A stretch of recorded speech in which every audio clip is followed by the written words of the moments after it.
ஹரி ஓம். நன்றாக இரு குருவாழ்க, குருவே துணை. ஓம் நமோ பகவதே நமோ நமக. ஜெய் துர்கா.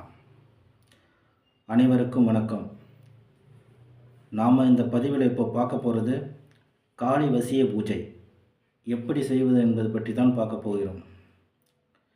இது முழுக்க முழுக்க என் குருநாதர் எனக்கு அருளிய ஒரு விஷயம்தான். இது போல் எத்தனையோ தெய்வத்தை வசியம் பண்ணுவது எப்படின்னு எனக்கு சொல்லி கொடுத்துருக்குறாரு. நீங்கள் நிறையா வீடியோவில் நிறையா பார்த்துருப்பீங்க. காளி வசிய பூஜைன்னு சொல்லி நிறையா போட்டிருக்கிறாங்க, நிறையா பார்த்துருப்பீங்க. அதுபோல் இல்லை. இது மிக மிக எளிமையான முறையில் அன்னையை வசியம் செய்ய முடியும். அதுக்கு நிறைய காசு பணம் செலவு பண்ணி பெரிய படையலோ பெரிய பூஜையோலாம் செய்யணும்னு அவசியம் இல்லை. அன்புக்கு இணங்கக்கூடியவள் தான் தாய். அவள் அன்போடு உள்மனதோடு யார் நினைக்கிறாங்களோ அவங்களிடம் தாய் வசியமாகி வந்து விடுவாள். இதுதான் உத்தமமான உண்மை. அதனால் நீங்கள் காளி வசிய பூஜைன்னா அது செய்யணும் இது செய்யணும், நிறைய பூஜை பண்ணணும், பலி கொடுக்கணும், அதெல்லாம் நினைக்காதீங்க. அப்படிலாம் கிடையாது. காளி வசிய பூஜை செய்வதற்கு முக்கியமான முறைகளை சொல்கிறேன், கேட்டுக்குங்க. அகசுத்தம் புறசுத்தம் ரெண்டும் முக்கியம். இது ரெண்டும் இல்லாமல் அன்னை வசியமாவது சாத்தியம் இல்லை. எந்த தெய்வத்தை வணங்குவதாக இருந்தாலும் முதல்ல அகசுத்தம் வேணும், அடுத்தது புறசுத்தம் வேணும். இது ரெண்டும் இல்லாமல் எந்த தெய்வமும் நமக்கு சித்திக்காது. இதுதான் தெய்வத்தை வசியம் செய்வதற்கு அடிப்படை தகுதி. இந்த தகுதி இல்லாத தெய்வத்துக்கிட்ட நாம் நெருங்க முடியாது. சரி, இப்போ இந்த காளி வசிய பூஜை எப்படி செய்வதுன்றதை பற்றி நான் சொல்கிறேன். சுத்தமான ஒரு நல்ல அகல் விளக்கு எடுத்துக்கோங்க. புதுசாக ஒரு அகல் விளக்கு எடுத்துக்கோங்க. ஒரு தனி அறையில் சுத்தமாக அறையை கழுவிட்டு சுத்தம் பண்ணி வச்சுடுங்க. ஒரு அகல் விளக்கில் பசு நெய், சுத்தமான பசு நெய், அதாவது கடையில் தீப நெய்ன்னு ஒன்று விற்பாங்க, அது இல்லை, அதை வாங்கி ஏற்றக்கூடாது. சுத்தமான நம்ம சமையலுக்கும் தனியாக விற்பாங்க பாருங்கள், அந்த நெய்யை தான் வாங்கி பயன்படுத்தணும். அந்த நெய்யை வாங்கி விளக்கேற்றி வைங்க. விளக்கேற்றி வச்சுட்டு இதை நீங்கள் ஆரம்பிக்கிற தினம் அமாவாசை அன்று தான் ஆரம்பிக்கணும். அன்றைக்கி தான் உகந்த நாள். அன்றைக்கி தான் நீங்கள் இந்த பூஜையை ஆரம்பிக்கிற மாதிரி இருக்கும். அன்றைக்கி உட்காந்து நள்ளிரவில் நடுநிசை என்று சொல்லுவாங்க, அதை 12 மணி அளவில் சுத்தமாக குளிச்சுட்டு ஒரு வஸ்திரத்தை செவ்வாடை அணிஞ்சிட்டு, இது போல் ஒரு தேவியின் அன்னையின் முகம், உக்கிரமான ரூபங்கள் வேணாம், வைக்காதீங்க.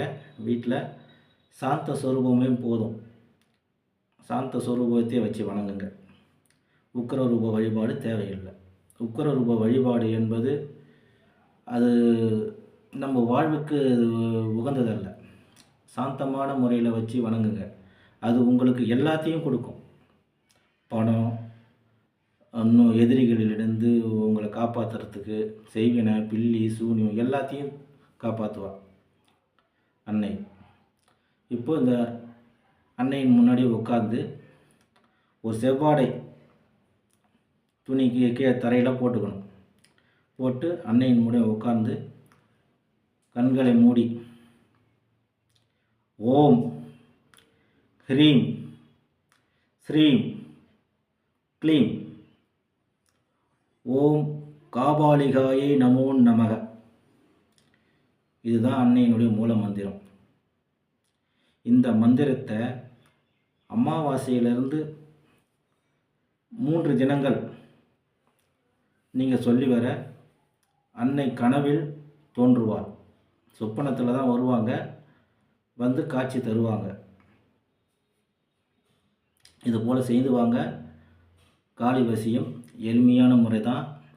ஒன்றும் அது பயங்கரமான முறையில் செய்யணுன்னா அவசியம் இல்லை. ஒரு சிறிய அகல் விளக்கு போதும், பசு நெய் போதும், செவ்வாடை துணி, கீ செவ்வாடை துணி கீழே விரிச்சிட்டு தான் அது மேலே தான் நம்ம உட்காரணும்.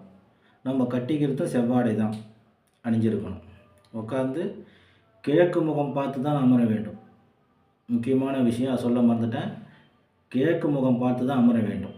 கிழக்கு முகமாக தான் நீ அமர வேண்டும். உருவேற்றுறதுக்கு கிழக்கு முகம் தான் உகந்தது.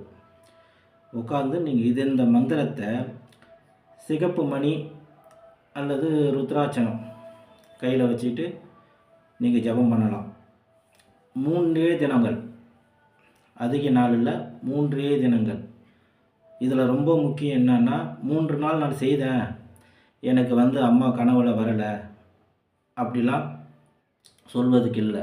உங்கள் மனசு சுத்தமாக இருந்தால் ஒரே தினத்தில் கூட அன்னை காட்சி தருவாள். இதுதான் உத்தமமான உண்மை.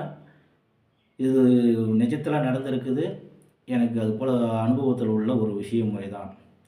இன்னும் அடுத்தடுத்த வீடியோவில் தேங்காய் குறி சொல்வது எப்படி அப்படின்றதெல்லாம் நான் போட போகிறேன்.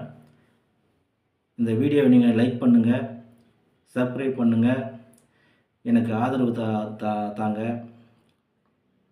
மேலும் மேலும் நான் வீடியோ போடுறதுக்கு எனக்கு ஊக்கப்படுத்துங்க. அனைவருக்கும் நன்றி, வணக்கங்கள்.